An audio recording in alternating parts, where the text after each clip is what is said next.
My parents bought my brother a car. 3 days later he crashed it while drunk. Instead of holding him responsible, they told me I should pay for the repairs, because I could afford it. When I refused, my brother tried to make it look like I'd sabotaged the car. But he forgot one thing. My parents handed my brother the keys to a brand new SUV on his 23rd birthday, and 72 hours later, it was wrapped around a telephone pole. But here's the kicker. Somehow in their twisted logic I became the villain of this story. Yeah, you heard that right. I'm Marissa, I'm 28, and apparently being financially stable makes me responsible for my drunk brother's mistakes. Want to know the best part? When I refused to pay $15,000 in repairs, my brother Devin actually tried to frame me for sabotaging the car. Can you believe that? My own flesh and blood. But that idiot made one crucial mistake, and I'm about to tell you exactly how his plan backfired in the most spectacular way possible. Let me back up a bit. Growing up in Sacramento, I was always the responsible one. You know the type. Straight A's, scholarships, worked 2 jobs through college while Devin partied his way through community college on mom and dad's dime. Did I resent it? Sometimes. But I loved my brother and I figured eventually he'd grow up. Fast forward to 3 months ago. I'm working as a senior accountant at a tech firm, finally bought my own condo and life is pretty good. Devin. Still living in our parents' basement at 23, bouncing between part-time gigs. But mom and dad kept making excuses. He's finding himself, mom would say. Not everyone's like you, Marissa. Dad would add, like being irresponsible was some kind of alternative lifestyle choice. Then came Devin's birthday. I stopped by their house with a gift card and a cake. When I pulled into the driveway, there it was, a gorgeous black Chevy Tahoe with a massive red bow on top. My jaw literally dropped. Surprise. Mom squealed, pulling me toward the driveway where Devin stood grinning like he'd won the lottery. Wait, you bought him a car? I asked, trying to keep my voice neutral. Well, honey, he needs reliable transportation for job interviews, Dad explained, patting the hood like it was a prized stallion. I bit my tongue. This reliable transportation probably cost more than my annual rent. But fine. Their money, their choice, right? I plastered on a smile, hugged Devin, and pretended $15,000 of my student loans didn't flash before my eyes. Thanks for the gift card, sis, Devin said, barely glancing at me as he climbed into his new ride. This is sick. 3 days. He had that car for 3 whole days. I was at home Saturday night, binge-watching some crime documentary when my phone exploded with calls. First mom, then dad, then Devin. I answered mom's 3rd attempt. Marissa, thank God. There's been an accident. My heart stopped. Is Devin okay? He's fine, just some bruises, but the car. Oh honey, the car is totaled. Well, not totaled, but the repairs. She dissolved into tears. I threw on clothes and drove to the scene. The Tahoe had kissed a telephone pole so hard the entire front end looked like an accordion. Police lights painted everything blue and red.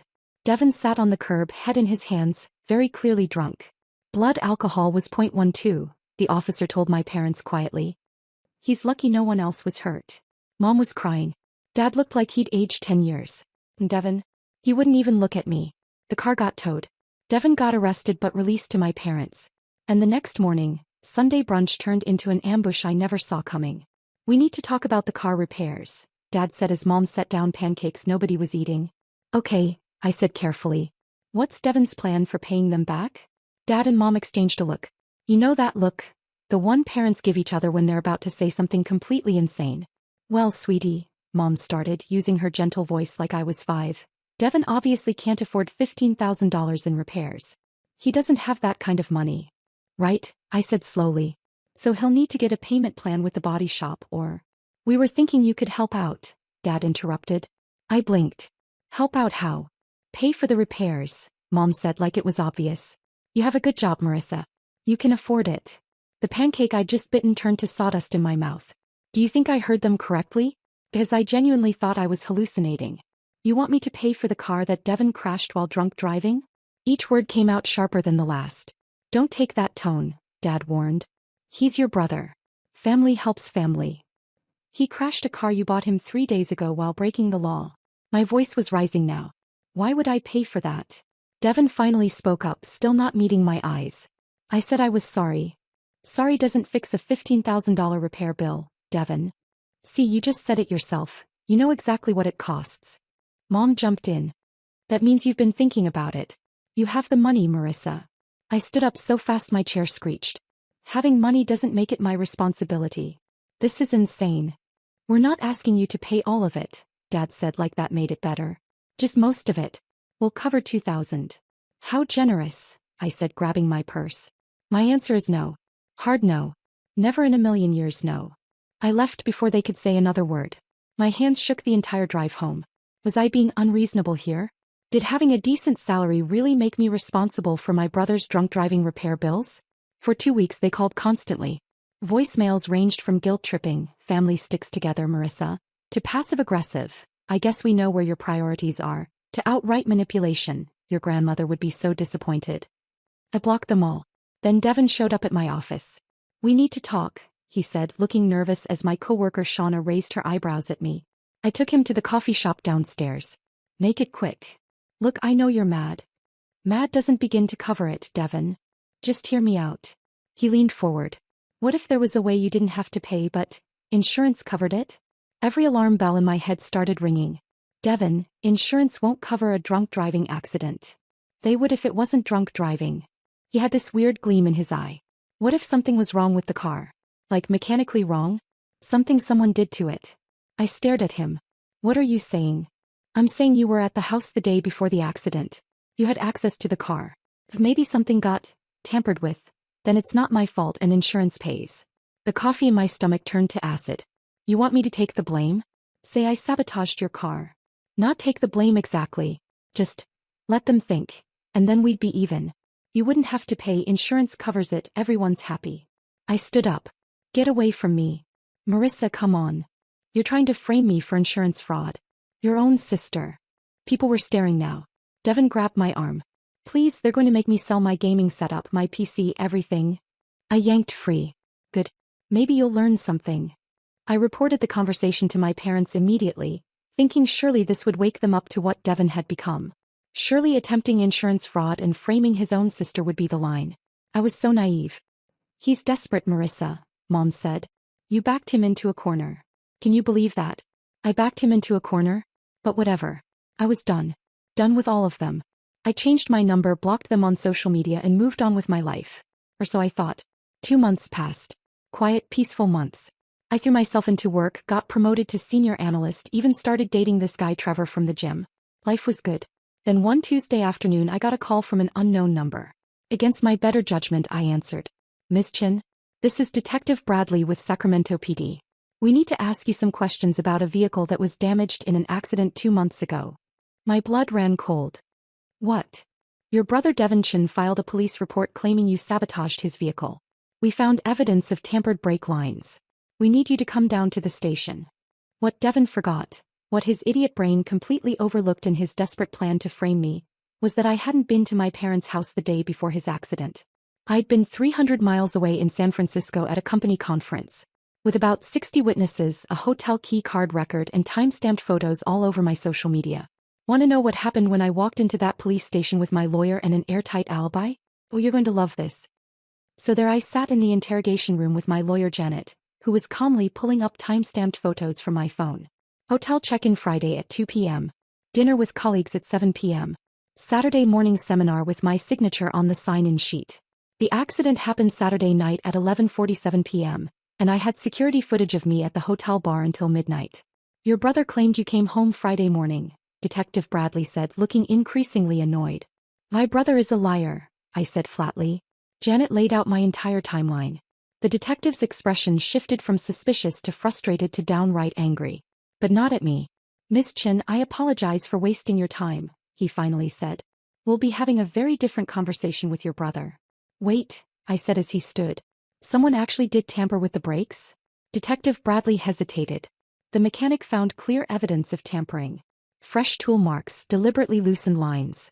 But if you weren't there, the realization hit all of us at once.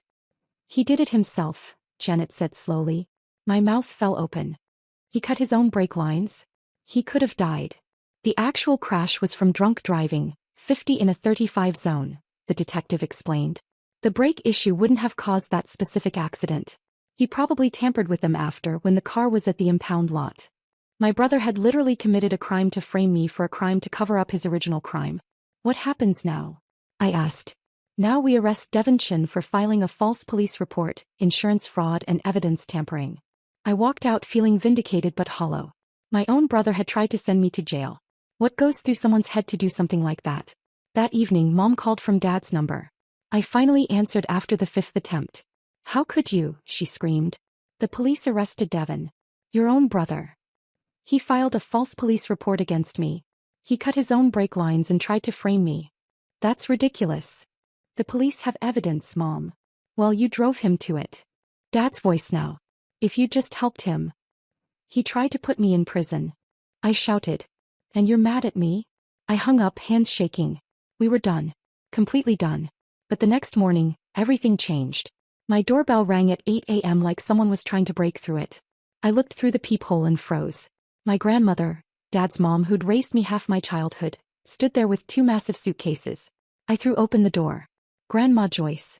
I'm moving in, she announced, pushing past me. Temporarily. Until we sort out this disaster your parents created. You, what? She dropped her suitcases and turned to face me with those sharp eyes. I heard what happened. All of it. And I am ashamed of how my son has treated you. I burst into tears. Just completely fell apart. For the first time in months, someone in my family actually saw me. I don't understand what happened to them, I sobbed. Sit down, she commanded. There's something you don't know. My stomach dropped. What? Your parents are drowning in debt, Marissa. They took out a second mortgage 2 years ago. Credit cards maxed out, 3 months behind on payments. They're on the verge of losing everything. I stared at her. But they bought Devin a $30,000 car. With what was left in their home equity line. It was a last-ditch attempt to motivate him. Stupid, obviously, but they were desperate. So when the car got wrecked, they panicked. They saw you, successful, stable, and desperation turned into entitlement. The pieces clicked into place. The pressure. The guilt trips. The bizarre logic that my success made me responsible for Devin's failures. That doesn't excuse what they did, I said. Absolutely not. What they've done is unconscionable. That's why I told your father I'm staying here until he pulls his head out of his rear end. Over the next few days, Grandma Joyce settled in. She made pot roast, reorganized my kitchen, and ran interference every time my parents called. She doesn't want to talk to you, Gerald, I heard her snap one afternoon. Get yourself into financial counseling and get your son into therapy. No, I'm not being dramatic. Goodbye. She found me in the doorway. He's upset. Good. Devin's facing serious charges. Could get up to 3 years in prison. Something twisted in my gut. 3 years.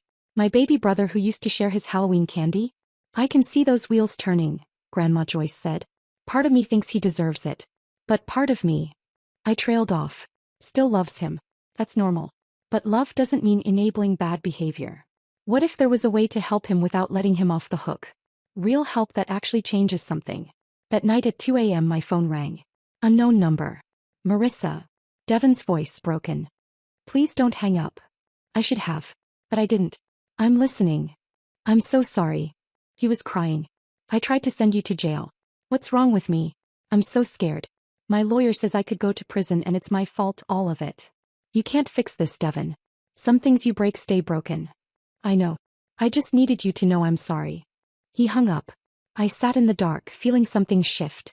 Not forgiveness. But something. The next morning, I made a decision Grandma Joyce said was either brilliant or insane. I called Devin's public defender. I want to know what options exist besides prison, I told her. Not because he deserves leniency, but because jail won't fix what's actually broken. She looked surprised. You're the victim. You want to advocate for alternatives. I want consequences that might actually change him. What does that look like? He pulled out a file. The DA might consider a plea deal. Reduced charges for guilty plea, probation, community service, mandatory counseling, restitution. What about rehab? He was drunk when he crashed. Substance abuse treatment could definitely be included. An idea formed. What if I wrote a victim impact statement outlining specific conditions I'd need to see? Like Devin entering treatment. Real therapy. Financial restitution on a payment plan. Staying sober. Proving he can hold a job. And most importantly, acknowledging what he did with no excuses. That's actually a solid restorative justice approach. If the DA agrees, if the judge approves, if Devin commits, it could work. When I told Grandma Joyce, she stared at me. You're either the biggest fool I've ever met or the wisest. I can't tell which. Neither can I. What about your parents? I don't care anymore. This isn't for them. It's for me. And maybe for who Devin could be if someone finally holds him accountable while believing he can change. She hugged me tight. Your grandfather always said the hardest thing is choosing mercy without sacrificing justice. The DA agreed to hear my statement. I wrote it over 3 days, Grandma Joyce reading drafts. It was the hardest thing I'd ever written. But what happened when I stood in that courtroom with Devon sitting there terrified, my parents confused in the gallery, and the judge watching carefully? You're not going to believe what came next. The courtroom was smaller than I expected. Devon sat at the defendant's table in a borrowed suit that didn't fit, looking like he'd aged 5 years. My parents sat 3 rows back. Grandma Joyce sat right behind me. Judge Patricia Hernandez nodded at me. Ms. Chen, you may proceed with your victim impact statement. I stood on shaky legs, unfolding the paper I'd rewritten a dozen times. Your Honor, 2 months ago my brother tried to send me to prison to avoid responsibility for his choices. What he did was wrong, criminal, and it broke something in our family that may never heal. I glanced at Devon. He was crying, staring at his hands. But I've thought a lot about what justice actually means. Sending him to prison for 3 years won't make him a better person. It'll just make him a criminal with a record who's even less equipped to function. Mom made a small sound. I didn't look at her. So I'm asking this court to consider an alternative. I want Devon to plead guilty to all charges. No excuses. But instead of prison, I'm asking for mandatory substance abuse treatment. Real therapy. 200 hours of community service. 3 years of supervised probation with random drug testing. And full restitution of $15,000, paid back on a schedule he follows through on. The DA took notes. The judge's expression was unreadable. If he violates any condition, if he drinks, skips therapy, misses a payment, he goes to prison for the full sentence. But if he does the work, maybe something good can come from this. I looked at Devon. I'm not doing this because I forgive you. I don't. But I believe people can change if they face real consequences. Don't make me regret this. Judge Hernandez studied me. Ms. Chen, that was one of the most thoughtful statements I've heard in 20 years. Mr. Chen, do you understand what your sister is offering? Devon stood, wiping his face. Yes, Your Honor. Do you accept these conditions? Yes. Absolutely. Then you'll plead guilty today. Enter treatment within 1 week. 200 hours of community service. Pay your sister $250 monthly until the debt is cleared. I'll review your records every 6 months. Miss 1 payment, 1 therapy session, 1 drug test, even have a beer at a barbecue, and you serve the maximum sentence. Clear? Yes, Your Honor. Your sister just gave you a gift you don't deserve. Don't waste it. I walked out with Grandma Joyce, not looking at my parents or Devon. But Mom caught us in the parking lot. Marissa, wait. Thank you. Thank you for what you did for Devon. You're right, I cut her off. You don't deserve it. I didn't do that for you. I did it because someone had to be the adult in this family. Dad stepped forward. That's not fair. Fair? Let me tell you what happens now. Devon gets his second chance. But you two need to figure out your own mess. Grandma Joyce told me about the debt. Mom went white. She had no right. She had every right, Grandma Joyce said. I'm not watching you drag this family further down. We're not asking for money, Dad said stiffly. Good. Because what you're doing is selling that house you can't afford, downsizing to something reasonable, and stopping this charade of living beyond your means. That's our home, Mom whispered. And you're losing it anyway if you don't act. Sell it while you can still get equity. Pay off the debt. Start over. What about Devon? Dad asked. He's 23. He can figure out a studio apartment like every other adult. He needs to stand on his own, and he can't do that in your basement rent-free. Mom was crying. Part of me felt guilty. A bigger part felt free. I don't know when I'll be ready for a normal relationship again. Maybe soon, maybe never. But it's on my terms now. And it starts with you getting your lives together. I walked away. Grandma Joyce followed without a word. Over the next few weeks, things shifted. Devon entered a 30-day program. My parents listed their house and moved to a small rental. They stopped calling constantly, though Mom texted occasionally. Small things I usually didn't answer. Then 6 weeks later, I got a text from an unknown number. It's Devon. I completed my 30 days. I'm out sober, got a warehouse job. Just wanted you to know I'm trying. You don't have to respond. I didn't. Not yet. But when the first payment of $250 hit my account with a memo saying, 1 of 60, I'm sorry, something in my chest loosened. He made the second payment on time. And the third. 3 months in, his therapist called with Devon's permission to say he was doing well, attending every session. 4 months in, just hit 120 days sober. Thanks for giving me a chance. I responded, keep going. 6 months after everything fell apart, Grandma Joyce invited me to Sunday dinner and casually mentioned a few other people would be there. I walked in to find my parents on her couch. Absolutely not, I said, turning to leave. Marissa, please. 30 minutes. If you want to leave after, I'll drive you myself.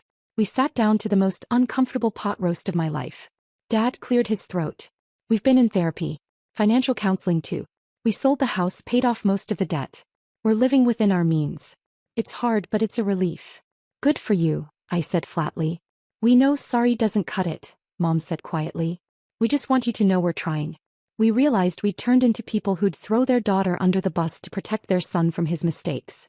That's exactly what you did. I know, Dad's voice cracked. And I'll regret it forever. Silence. Grandma Joyce watched like a referee. I'm not ready to forgive you, I said. I don't know if I ever will be, but I'm willing to try. Fully. Sunday dinners once a month. But the first time you defend Devon's bad behavior, ask me for money or guilt me into anything, I'm done. Permanently. More than fair, Dad said quickly. No hugs, no tears of joy. Just a small step toward something that might someday resemble a functional family. 8 months after court, I met Devon for coffee. My idea. He looked healthier.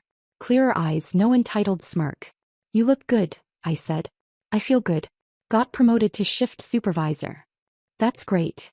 I've thought a lot about what I did. What I almost did to your life. There's no excuse. I was entitled and selfish. No, you weren't. I'm trying to be different. Not just for the court, because I don't want to be that person anymore.